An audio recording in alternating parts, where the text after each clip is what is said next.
Hey, thank you for joining us for our final session in this series, Holy Imagination, Becoming an Anti-Racist Church, with myself, Rhonda Hill, and the Reverend Carrie Parker. You go. It is good to be with you again. Yeah, I think hopefully by this time you've seen our information enough. You know how to find us and get in touch with us. Feel free again to reach out and connect. We just wanted to remind you of the goals for this series. We shared this at the first session, but want to come back to it and see how we connected that and how well you connected to what we wanted to offer for you this series. And so here we are working to develop people of faith who are willing and able to engage as whole people of God, heart, soul, mind, strength, in conversations about racism and anti-racism. We're looking to deconstruct white supremacist understandings embedded in the United States Christian church systems. And with this last session, for sure, we're hoping to give you some tools to begin constructing new anti-racist systems. Every session we have had some goals that we're focusing on in particular. For this session, we are going to examine the call for reparations within the church and begin to deepen your understanding of your role in becoming an accomplice against white supremacy.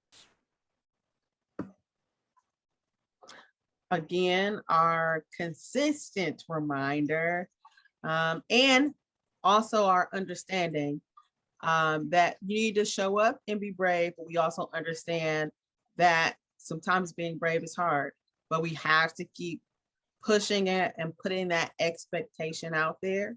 And so hopefully you have felt on this journey with us that we are here showing up consistently, putting forth this information in an effort to help you along in your journey. Hopefully you feel each time that you can be a little bit braver and a little bit bolder. Last time we got together, we spent a bunch of time on holy imagination. We talked about decolonizing our imaginations and our readings of sacred text and even our practices. And we spent some time wondering together, can we imagine a world without white supremacy and racism? Yeah. I'm still, even in that, wondering for myself. I'm still working on that part of my imagination and hoping the spirit can reveal something new while we're here on earth, because I tend to think like maybe in this new world. So here, as we move into our conversation for this week, is a quote by the Reverend Dr. Kelly Brown Douglas. It is left for faith communities to repair the breach between the present injustice and God's just future. Reparations must not simply look back, but most importantly, must push forward. And that is what we are doing today. Hopefully we're pushing us as the church collectively forward by putting forth these challenges. And so as we look at reparations today, we want to make sure we define it. And so as we and how we define it is to publicly affirm that victims are right holders entitled to redress after enduring systemic human rights violation. How we see this and how we have seen this play out in our country, the most, I think, current ways we see that is some Native American tribes. One I can think of in particular receive stipends every 3 months from the government of about $3,500 every person in that tribe. That was a form of reparations, a form of trying to repair. Though honestly, I don't know if this country could ever really fully repair, but that's going towards good faith and trying to make a wrong right. So this tribe receives a stipend every 3 months. So that's one form of reparations. And lately there have been some Christian college campuses and some folks within faith communities trying to rethink about how that they can make repair and how they can make some changes. So that's my example for reparations. And our next term is one we already had, but thought we should visit again. Carrie? An accomplice is willing to take a risk. An accomplice uses the power and the privilege they have to challenge the status quo, endangering their physical and social well-being. And we talked about this previously. An accomplice is a further step along this line or this spectrum. It goes beyond being an ally. And so the question is what we can do to move further in the direction of being accomplices as anti-racist churches and people who are anti-racist leaders in churches.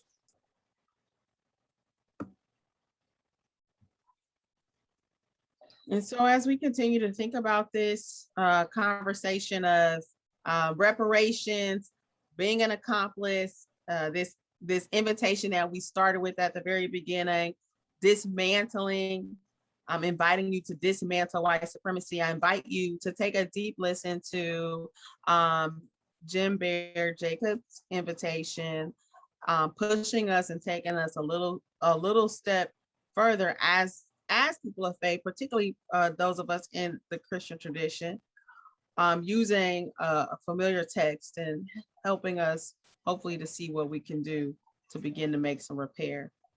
Want to play that, Carrie? Yep, the Reverend Jim Bear Jacobs.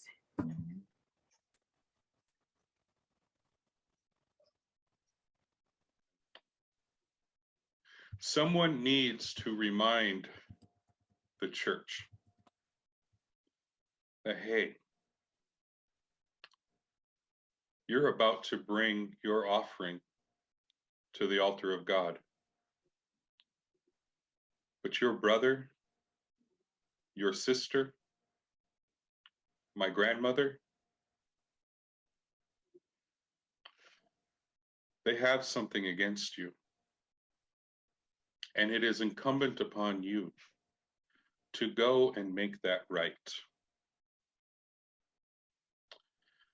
And so I choose to use my title, my public platform, my pulpit, in an attempt to make that right. As our brothers and our sisters, not just in what we call Indian country, but wherever the dominant society casts a shadow, in those shadows we will find the voices and the stories of the marginalized and the oppressed. And they have something against us.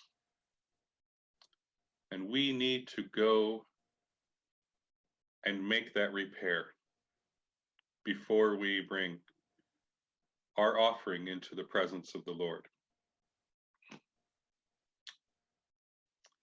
And so how do we do this? How do we make right the unforgivable sins that the church has been complicit in? Well, I have been speaking about reparations, particularly about reparations that I believe is incumbent upon the church to be a part of. I have been speaking about these reparations within faith communities for years and years. And I believe that the church, in order to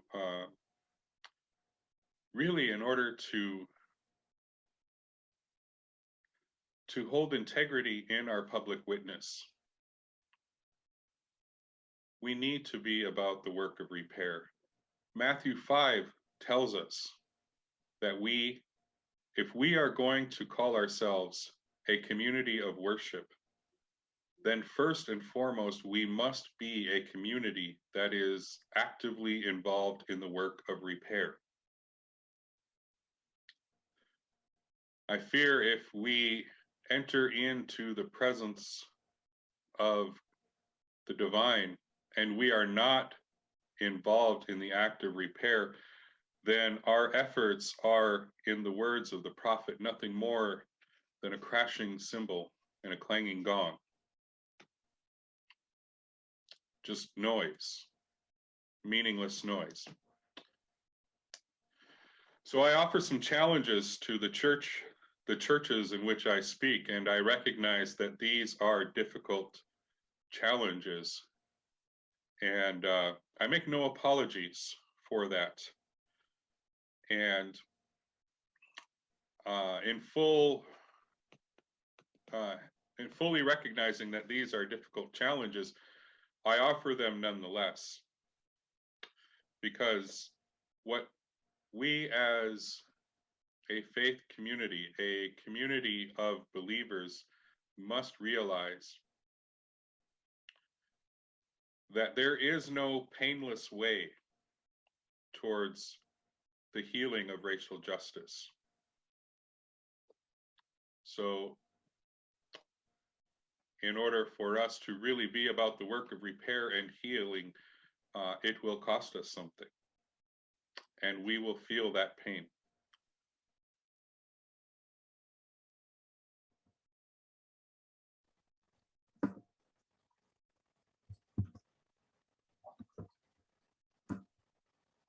We want to put to work our holy imagination and see what the Spirit might be inviting us into in response to the video we just heard. And so I'll read this text twice and invite you to allow the Spirit to speak to you and allow you to begin to imagine ways that you in your own context can begin to make some repair. So let's take in a deep breath in through our nose and out now through our mouths. One more grounding breath. Deep breath in through your mouth, nose, and out.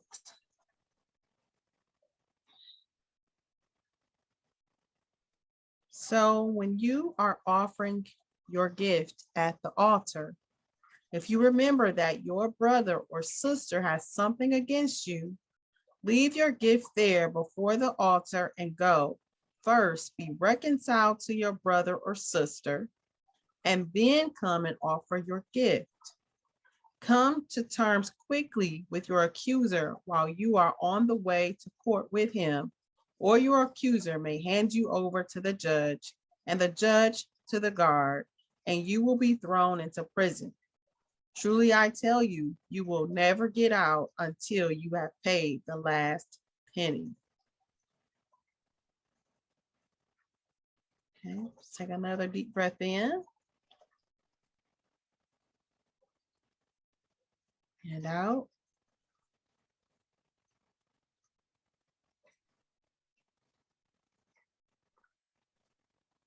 Another breath in.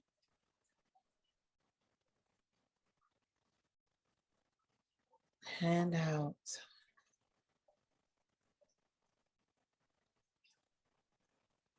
So when you are offering your gift at the altar, if you remember that your brother or sister has something against you, leave your gift there before the altar and go. First, be reconciled to your brother or sister, and then come and offer your gift. Come to terms quickly with your accuser while you are on the way to court with him, or your accuser may hand you over to the judge, and the judge to the guard, and you will be thrown into prison.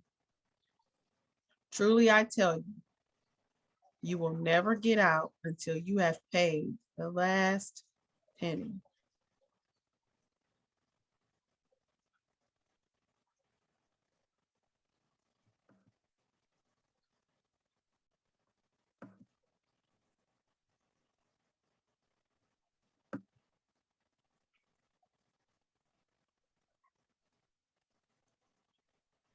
Considering these things, let's continue with that pause. We invite you to assess yourself, heart, soul, mind, and strength. All 4 areas. How do you feel this conversation on reparations happening? What's happening in your soul? How is it being stirred? What thoughts are going through your mind? What questions might be there? Where do you feel this conversation taking place in your body? And most importantly, right now, what is the Spirit inviting you to do? Take a pause. You can pause this recording. Take a couple minutes. Journal, whatever you need to do to process.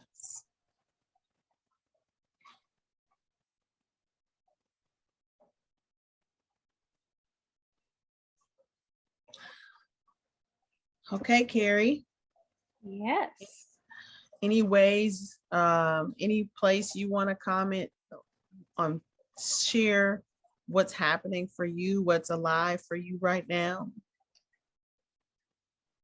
I think for me, at this moment, I'm finding myself in heart space, just responding to the reading and the invitation to holy imagination. And I'm experiencing a lot of compassion for people who are feeling fearful around the idea of reparations and what that might look like, and how much fear those conversations stir up for people. And I know we need to keep going and encouraging them and working with this, that fear needs to not be an excuse to stop the work. And I do also feel a call to compassion in it, just listening to that text today.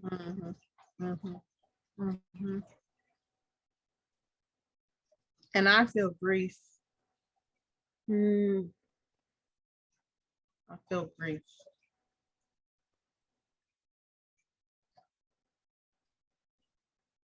Yeah.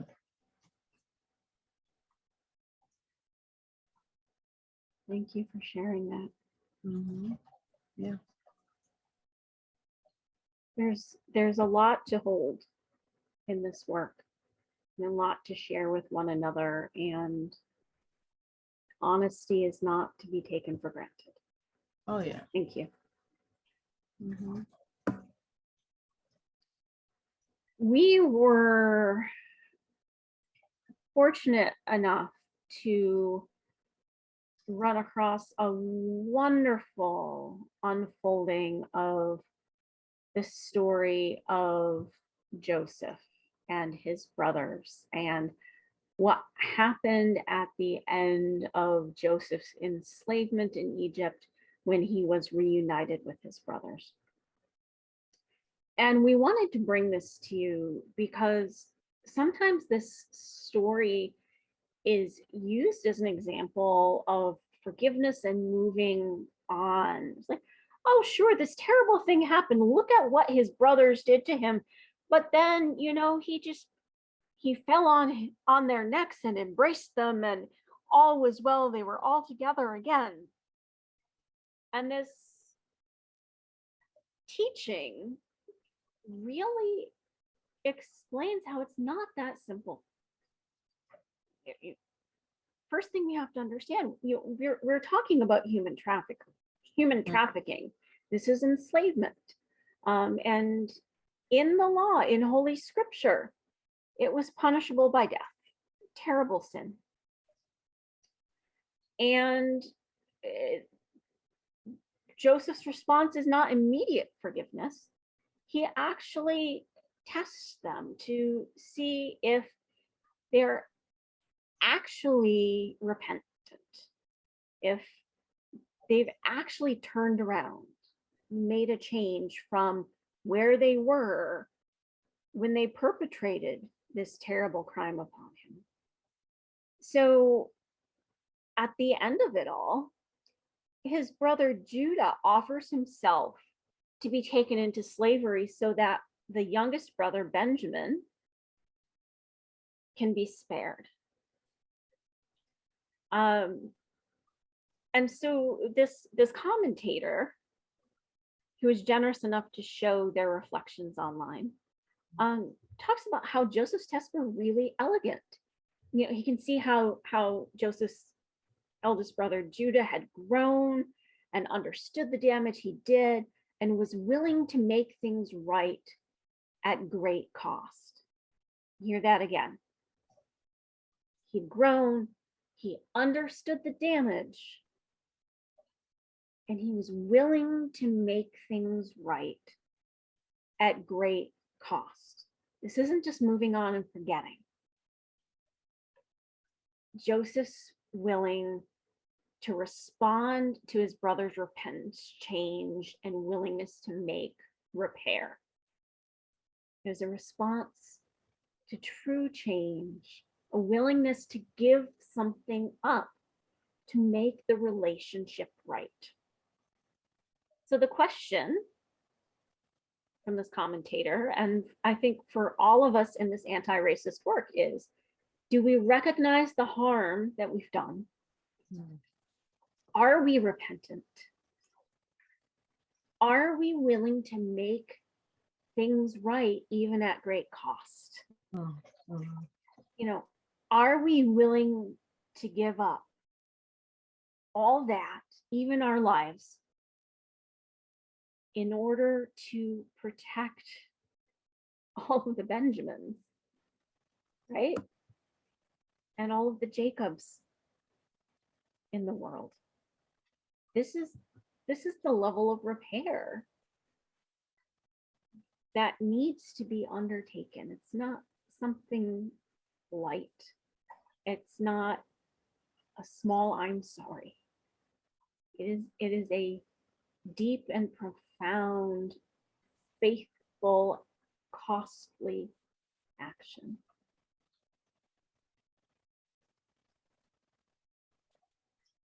Do you want to say anything to that, Rhonda, or should I just move on?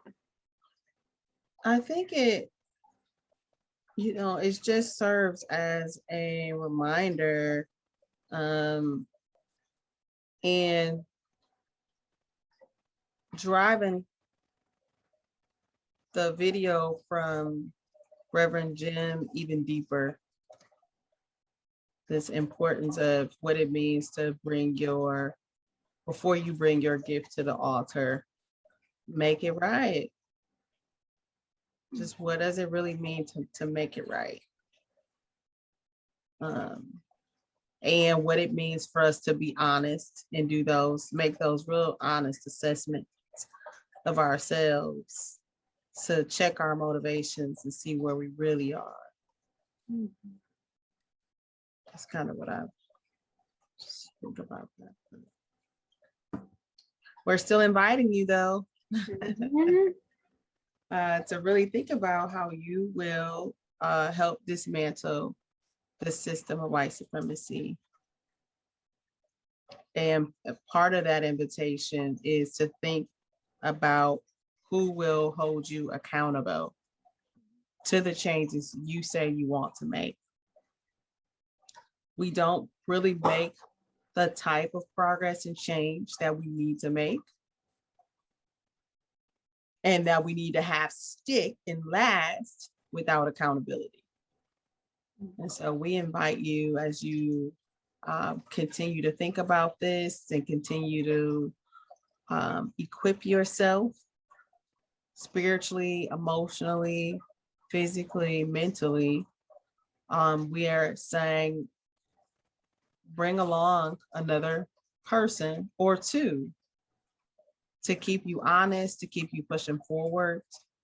And people that you can also encourage and challenge and push forward.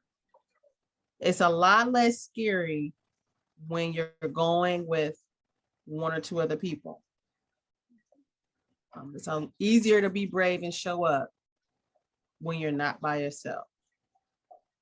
You know, a system this broad is always going to try and maintain itself, right? Mhm. And it's always going to be pulling you towards neutral.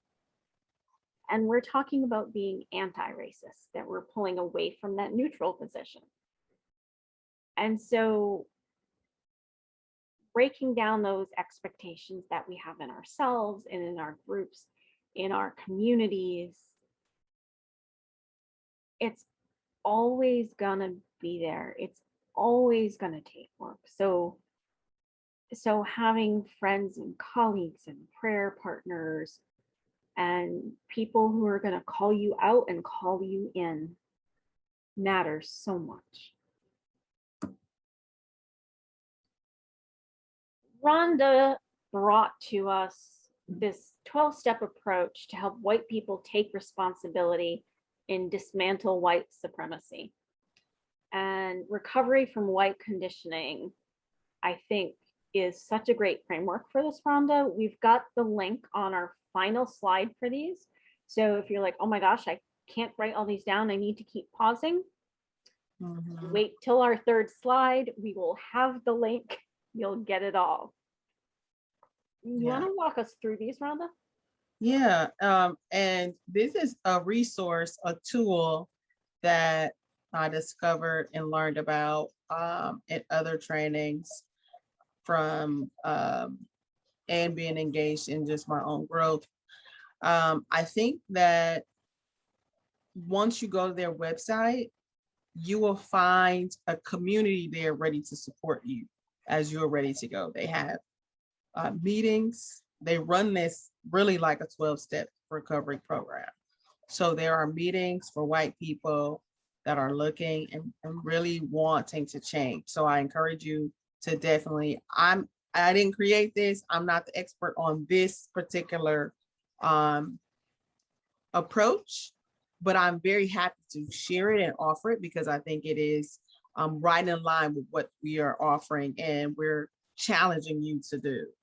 So with the first step, again, they put this just like 12 steps. So you would say, we admitted that we have been socially conditioned by the ideology of white supremacy, that our minds were subject to racial biases, often unconsciously so. And I will say that, again, just a reminder that white supremacy impacts all of us. That means people of color as well. So I have conditioning as well. And that we have to do as people of color. We have our own work that we need to do and the own ways that we need to approach this as we address internalized racial oppression. So I just wanted to put that out there and say that even if you are a person of color going through this and experiencing this, that you too are being invited to dismantle white supremacy, and particularly looking at it from an internalized way, the internalized messaging that you got as a person of color that was to oppress you and keep you thinking poorly of people who look like you and thinking poorly of yourself. Step 2, we came to believe that we could embrace our ignorance as an invitation to learn. Step 3, we developed support systems to keep us engaged in this work. And we journeyed boldly inward, exploring and acknowledging ways in which white supremacist teachings have been integrated into our minds and spirits.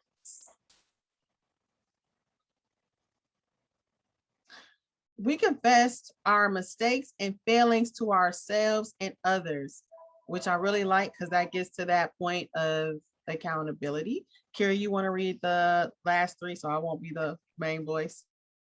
I am happy to do that.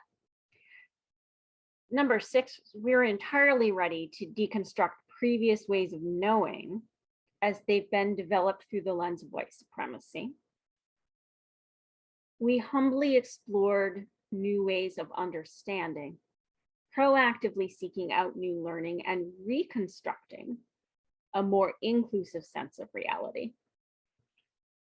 We committed ourselves to ongoing study of our racial biases, conscious or unconscious, and our maladaptive patterns of white supremacist thinking.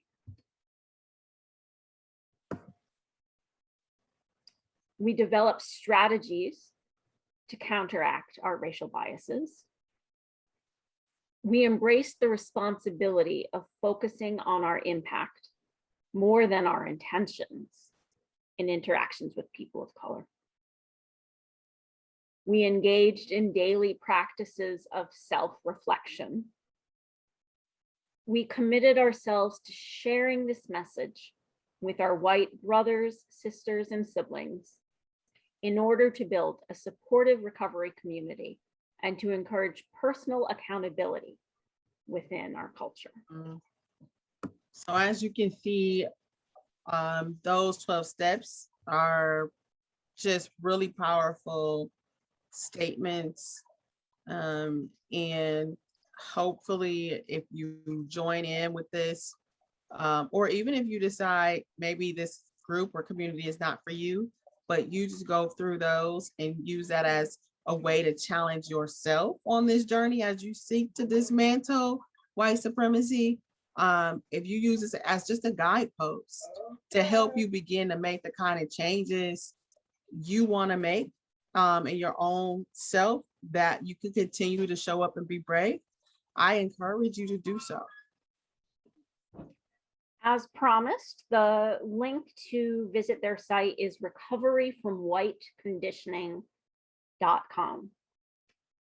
I know of at least one church in my own state that is hosting what they call a racist anonymous group, where folks who want to be better at anti-racist work are getting together and going through these sorts of things.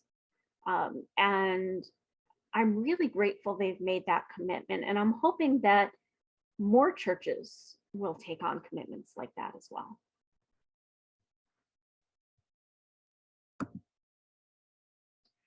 Now, we have resources within us and resources within our communities, within our families, that we can bring to the work already, that we can build.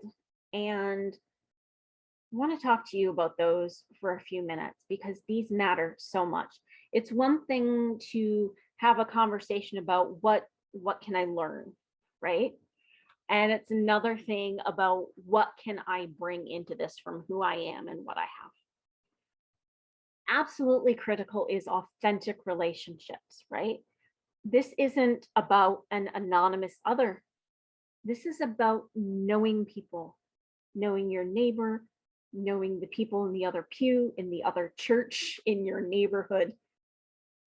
And it's not them, it becomes more us, right? This is Rhonda. This isn't a stranger, right? I know Rhonda. I have conversations with Rhonda. I know some of Rhonda's struggles. Rhonda knows some of my struggles. Rhonda knows my weirdo, the cat in the background. I know what kind of cake Rhonda likes for her birthday. we have relationships with one another as human beings, not in some sort of power relationship as much as we can, right? We need to build authentic relationships with people if we're going to make this work. Study and action. I say to people all the time, not one more book study without action that comes from it. Do all the book studies you want, as long as we promise that we're going to include action as well. Learning is great. Pair it with something additional. Every one of us has a sphere of influence, right? Like, we could sit here and draw little maps if we were all in a room together. And who do I know? What do I know? Who can I influence? What groups am I a part of? Who do I talk to on a regular basis? That's an asset that you have for anti-racist work. You know, I can talk to my 80-something father as part of my anti-racist work. We had this great conversation about reparations. I would not have expected to have done that at a different stage in my life, but he's part of my sphere of influence and I'm excited about the topic. And it was amazing. Real financial commitment. In an additional portion of the Jim Bear Jacobs talk you heard earlier in this session, he talks about giving not just from the mission budget of your organization, but from the operational budget. Big difference there, right? I mentioned power relationships. This is who we are as a people. This is what I'm giving out of charity, right? This is our work. This is just a little something I'm giving you. Also consider the Foundation of Stewardship, right? What I currently have isn't necessarily mine. And if we think about reparations, that goes even more deep, right? What I have isn't necessarily mine.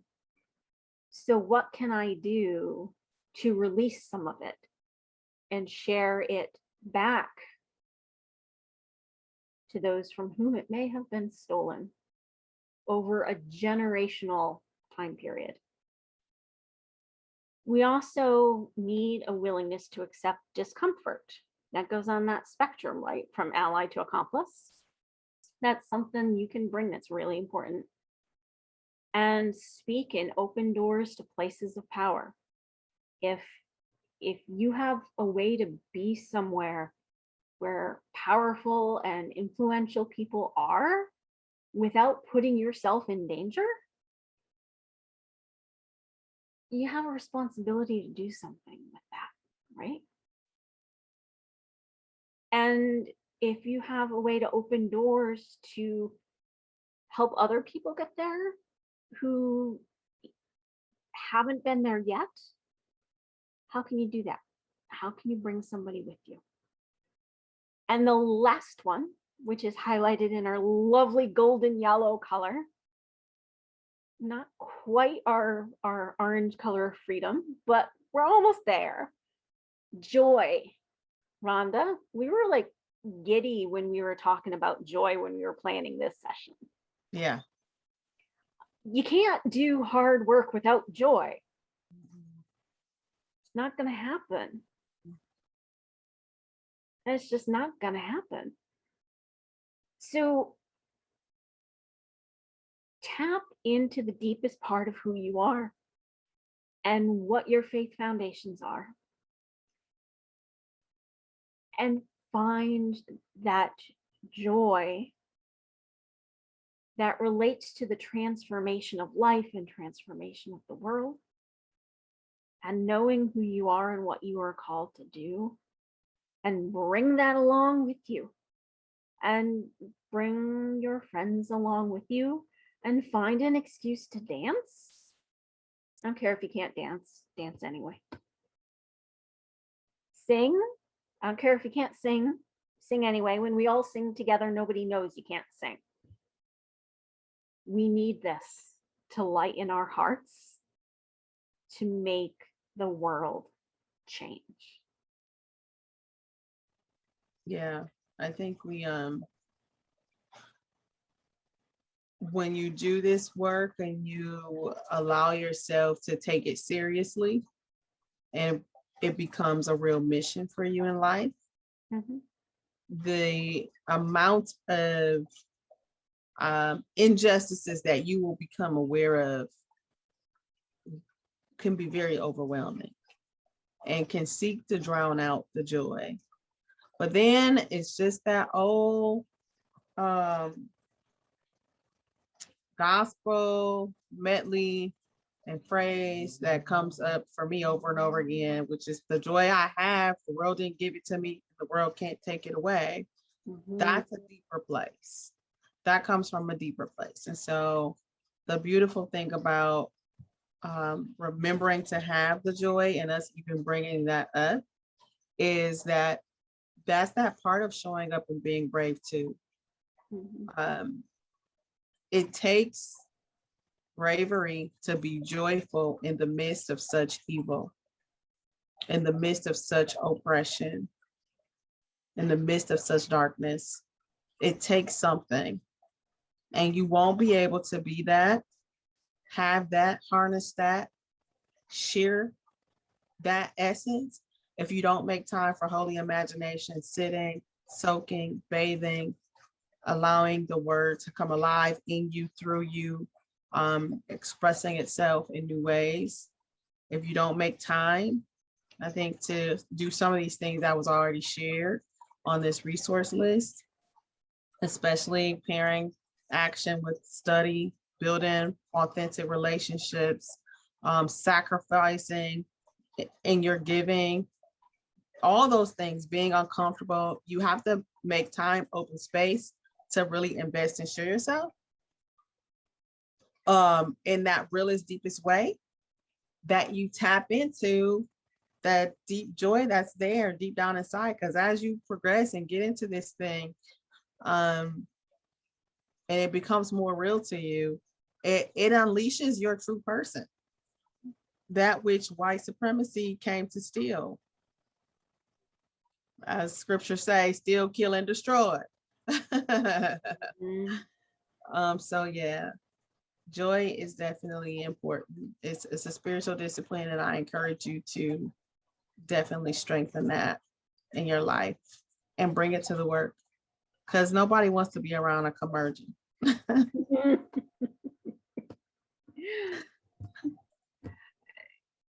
So a really good thing for you to consider journaling or writing on right about now. Pause the recording if you need to. Discuss it with your partners if you need to. This is the what do you need part. This is how we turn study into action. What feels doable right now, right? There's something that we have talked about that you're like, oh, I can do this. There's something beyond that that feels doable with a stretch. Like, okay, this is pulling me a little bit, but I can get there. There's something that seems really challenging that kind of makes you gulp. You're like, ooh. And then there is something that we have talked about that shakes your foundations, and you're like, I never even thought of that. I don't know what are we talking about? And that foundation shaking thing, spend some time sorting through, why does it shake your foundations, right? Why is it so deeply unsettling to you? And work with that for a while. That's a thing for heart, soul, mind, and strength, right? That's for your prayer life. That's for your reflection. Unpack that for a while, tear it apart until you figure out what's going on there. Because there might be a call of the Spirit in there for you. And, you know, here we go. What excites you, right? There's going to be something in there over these past few sessions that's exciting. They're like, ooh, okay, I could do that. I could totally do that. Let's go. Find that thing and start. It's part of the be brave and show up. Right now, there's a thing that you can start with. Let's go. Rhonda, you want to take that last point? Sure. So what do you need in order to do something with what you have learned over the last 4 sessions? So hopefully after you have taken the time that you needed to go through each of those questions, you can come to a point of being able to answer that more thoroughly and more honestly, actually. And, you know, I always like to encourage people to think about this on a scale. Whatever you think you come to and say, well, this is something I need, rate it on a scale of 1 to 10. And if you say, well, right now I'm at a 3, think about it as what will it take for me to get to a 5? And so you keep pushing yourself till you get to a 10, but you make these things manageable for you. So if you feel like you're at a 3, don't leap and be like, okay, well, I need to do this and I'll be at a 10 next week. That's probably not true. So you figure out what needs to be on that scale, whether it's about being comfortable, whether it's about being brave, whether it's about showing up, whether it's about, you say, you know, you want to measure yourself on where you're at from being maybe an accomplice. Maybe you feel at a 2 with that. Well, what is it going to take to become a 5 with that? So whatever it is, whenever you decide what you need, create the scale that fits and use that to help you measure yourself to get to where you want to be. And that way you can see your own progress.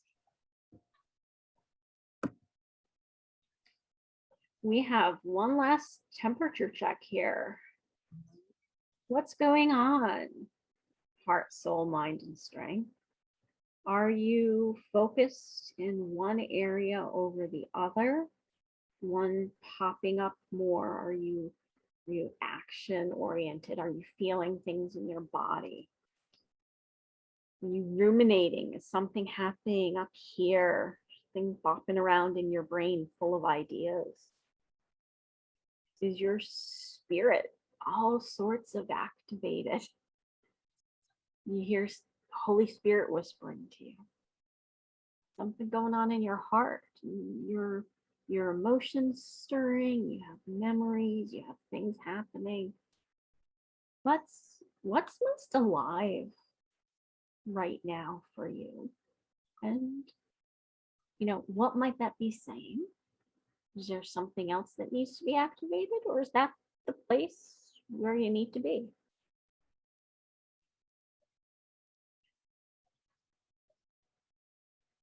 Is there anything that pops up for you, Rhonda? Yeah. I just feel I feel a heaviness. I feel also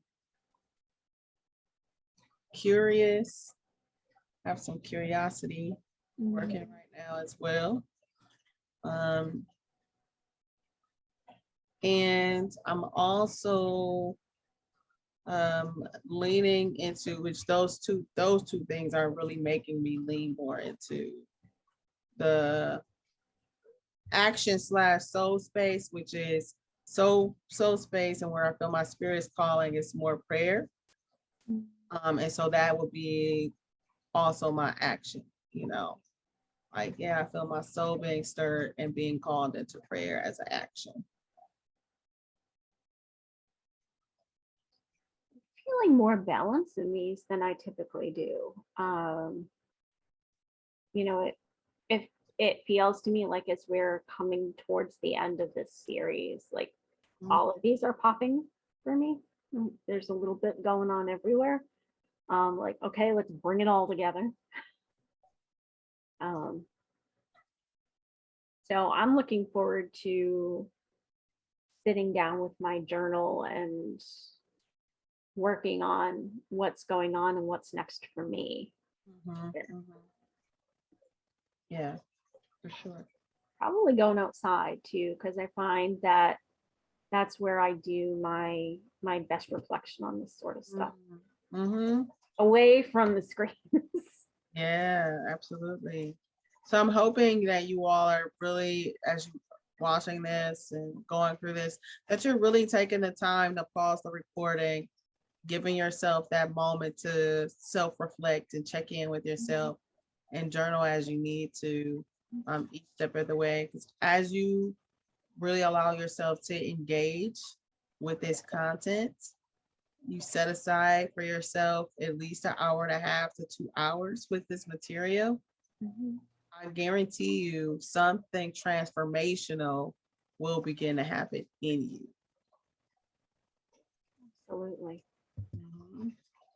So we talked about your resources. We brought some resources to you.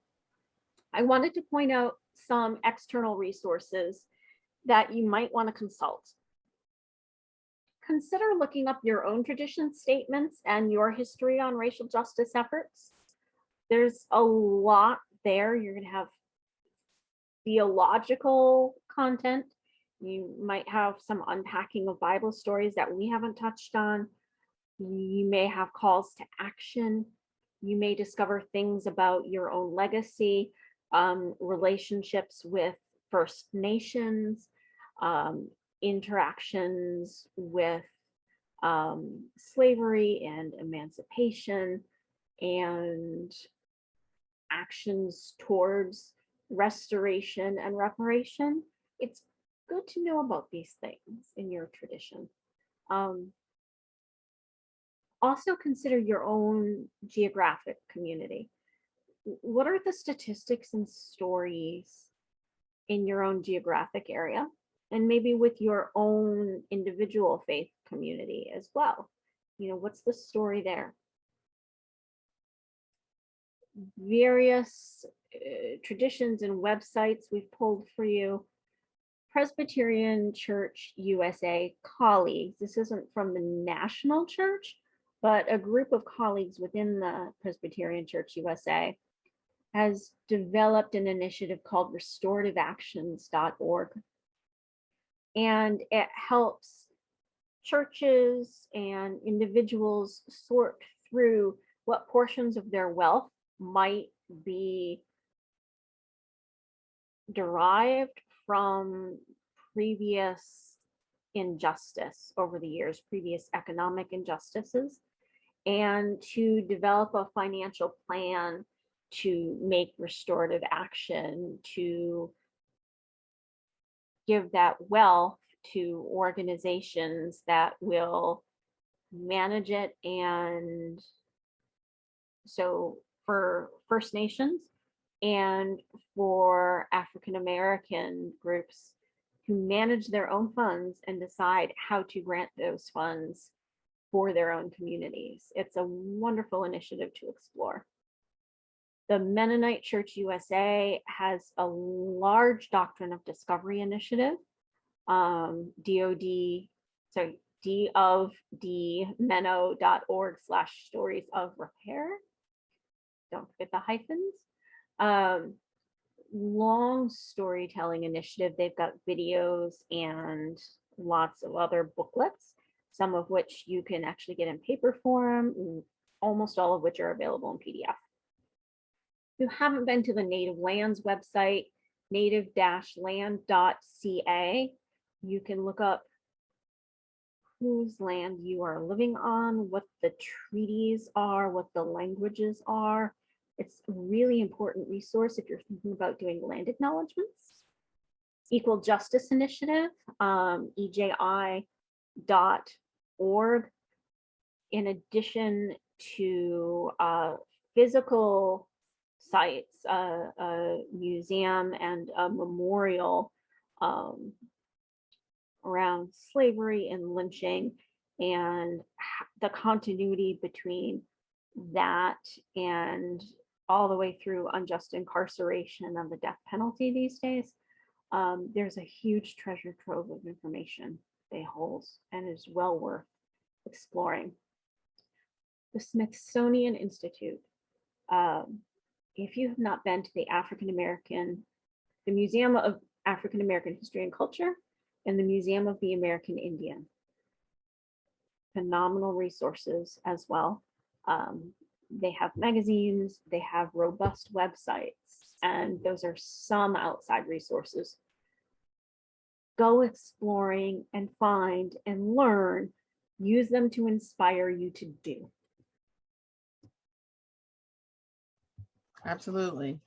And our final, as we are wrapping up this session and series, again, we wanted to send you off with this word of encouragement.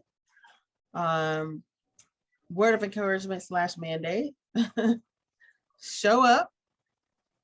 And be brave. Exactly. Show up, be brave. Both of those together.